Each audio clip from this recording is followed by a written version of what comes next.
Պարոն Փաշինյան, հրապարակվեցին թվեր պարգևավճարների հետ կապված եւ այսպես ասած ցնցում առաջացավ շարքային քաղաքացիների մոտ։ Ես ուզում եմ հարցնել դուք ինքներդ ձեզ որքան պարգևավճար եք տվել ամանորին, խոսքը 13-րդ աշխատավարձի մասին չէ, եւ արդյոք այն թվերը, որ պետական բյուջեից հատկացվել են պարգևատրման ֆոնդին, նախարարներին, փոխնախարարներին, վարչության պետերին եւ բաժնի պետերին, որովհետեւ շարքային աշխատողները կարծես թե չեն ստացել եւ այդպիսի բողոքներ հնչում են։ Արդյոք նրանց աշխատանքը այնքան հույժ կարևոր եւ պետության համար այդքան կարևոր աշխատանք են կատարել, որ օրինակ թոշակառուները չպետք է թոշակները բարձրանա, շարքային աշխատողները պետք է հարկ վճարեն, որպեսզի գնա պետական բյուջե եւ այդ գումարները վատնվեն այս կերպ։ Շնորհակալ եմ հարցի համար։ Դուք գիտեք եւ մենք դրա մասին մի քանի անգամ խոսել ենք պետական մարմինների աշխատողների համաժողովում, կառավարության նիստում հարցը զեկուցվել է եւ ներդրվել է կատարողականի հիման վրա վարձատրության նոր համակարգ, այսինքն ներդրվել է նոր ինստիտուտ։ Այդ ինստիտուտի ներդրումը ունի մի քանի նպատակներ։ Այդ նպատակներից առաջինը կառավարության գործունեությունը եւ նրա ծրագրի իրականացումը դարձնել առավել արդյունավետ եւ սա նաեւ 2018 թվականից մեր որդեգրած 0 կոռուպցիա եւ 0 հանդուրժողականություն կոռուպցիայի նկատմամբ քաղաքականության գործնական շարունակությունն է, որովհետեւ մենք որդեգրել ենք ամբասիր եւ որևէ ազդեցությունից զերծ պաշտոնյայի տեսլականը եւ այդ տեսլականը իրականացնելու եւ կառավարության արդյունավետությունը բարձրացնելու համար մենք համարում ենք այդ որոշումը անհրաժեշտ, սա հիմնավորումներից մեկն է։ Հաջորդ հիմնավորումը այն է, որ մենք պետք է պետական համակարգում աշխատանքի մրցունակությունը շարունակաբար բարձրացնենք, որովհետեւ մենք տեսնում ենք, որ պետական համակարգից որակյալ աշխատողների արտահոսք կա դեպի մասնավոր հատված եւ ընդհակառակը մասնավոր հատվածից նույնիսկ բարձրաստիճան աշխատանքների հրավիրելիս մարդիկ օբյեկտիվ պատճառներով կամ սուբյեկտիվ պատճառներով չեն կարողանում ընդունել առաջարկը, ինչքան էլ ուզում են, որովհետեւ օրինակ մարդիկ կան, որ այլ տեղերում հաջող կարիերա են անում եւ երբ որ մենք նրանց հրավիրում ենք աշխատանքի, նրանք բերում են շատ բարձ հիմնավորում։ Նրանք ասում են, այո, մենք ուզում ենք մեր պետությանը ծառայել, բայց այս ընթացքում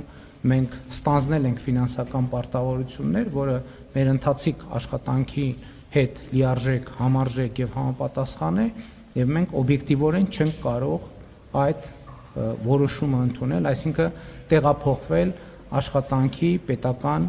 համակարգում։ Հաջորդ հիմնավորումը այն է, որ մենք վերջին շրջանում նկատում ենք միտումներ,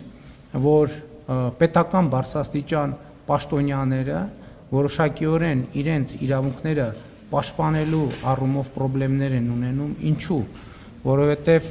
հատկապես ապատեղեկատվության պայմաններում շատ պաշտոնյաներ կամ պարզապես չեն կարողանում իրենց իրավունքները դատական կարգով պաշտպանել, որովհետև ունեն ֆինանսական սահմանափակումներ եւ մենք դեպքեր ունենք, երբ որ մարդիկ իրենց պարզ իրավունքները պաշտպանելու համար ճիշտ է դատարանի որոշումներով հասել են լուծումների, բայց ասենք 1 միլիոն, 1.5 միլիոն դրամ գումար են ծախսել, բայց դատարանները նրանց փոխհատուցել են դատական ծախսերի ընդամենը 10 կամ 20%-ը։ Մյուս կողմից մենք տեսնում ենք միտումներ, երբ որ հայտնի շրջանակները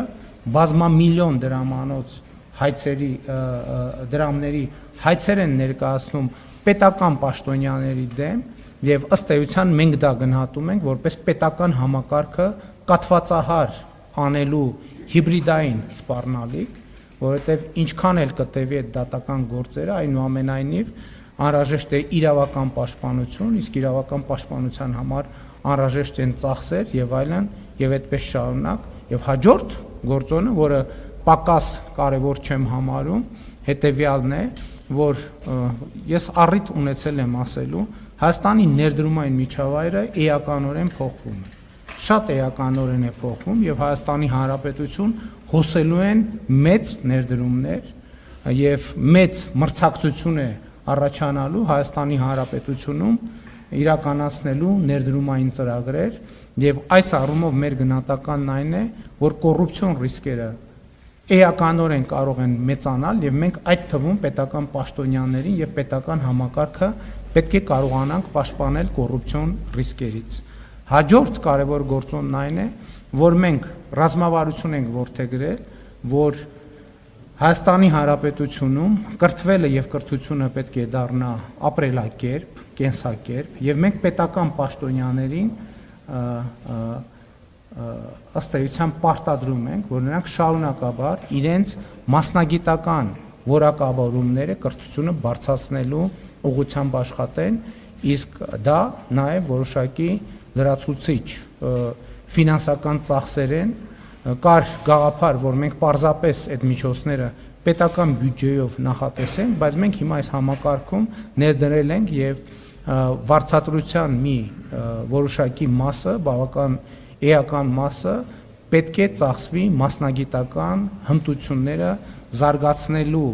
ուղղությամբ եւ սա նույնպես շատ կարեւոր արձանագրում է եւ ուզում եմ ասել ամենակարևոր արձանագրումն այն է, որ այս ամենի արդյունքում պետական կառավարման համակարգի աշխատանքը պիտի դառնա եւ դառնում է ավելի արդյունավետ եւ պետական կառավարման համակարգի արդյունավետության առաջնային շահառուները թոշակառուներն են, սոցիալական խոցելի խավերը, որոնք, ինչպես տեսնում եք, շատ երկար ժամանակ ցածր եւ ծրարով աշխատավարձ ստանալու պայմաններում այնպես չի, որ շատ բան փոխվել է։ Այս օրինակ մեր ընդդիմության ներկայացուցիչները, ովքեր ժամանակին եղել են իշխանություն եւ դա արձանագրված է բազմաթիվ քրեական գործերով, այդ թվում երկրի ղեկավարի ընտանիքի անդամից ծրարով աշխատավարձ են ստանալիս եղել։ Եվ դա կոռուպցիոն երևույթ է։ Մյուս կողմից մնացած բոլոր հիմնավորումները ես կարծում եմ, որ այո, այդ որոշումը անհրաժեշտ էր կայացնել, այդ թվում պետությունը եւ պետական ինստիտուտները ուժեղացնելու մեր ռազմավարության շրջանակներում, ինչ վերաբերվում է ինձ, նախկինում ես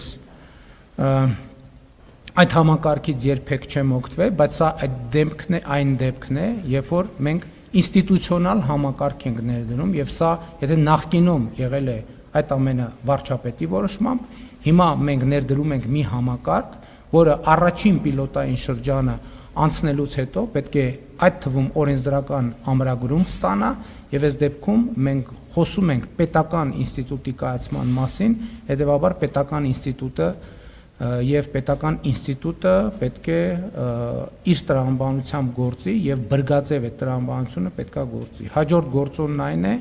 որ այս համակարգը թույլ է տալու, որպեսզի պետական համակարգում աշխատողների նկատմամբ ցուցաբերվի անհատական վերաբերմունք եւ այդ թվում գերատեսչությունների ղեկավարները աշխատանքը եւ ժամանակը առավել արդյունավետ կառավարելու հնարավորություն ունենան, առավել արդյունավետ աշխատողներին կարողանան խրախուսել պատշաճ ձևով եւ պակաս արդյունավետ աշխատողներին չխրախուսեն կամ խրախուսեն իրենց աշխատանքի համապատասխան։ Ներողություն, այսինքն ճիշտ ասացի, ինչ որ ես ասացի, ներողություն, մի րոպե սպասեք, իմ պատասխանը տեսագրվեց, ձայնագրվեց, նորից կլսեք, ես ինքս ինձ չեմ պարգևատրել պետական որոշման շրջանակներում ես ամսական, եթե չեմ սխալվում, 1.5 միլիոն դրամի չափով վարձատրության ավելացում եմ ունեցել։ Այդ համակարգով 1.5 միլիոն դրամի վարձատրություն եմ ստացել։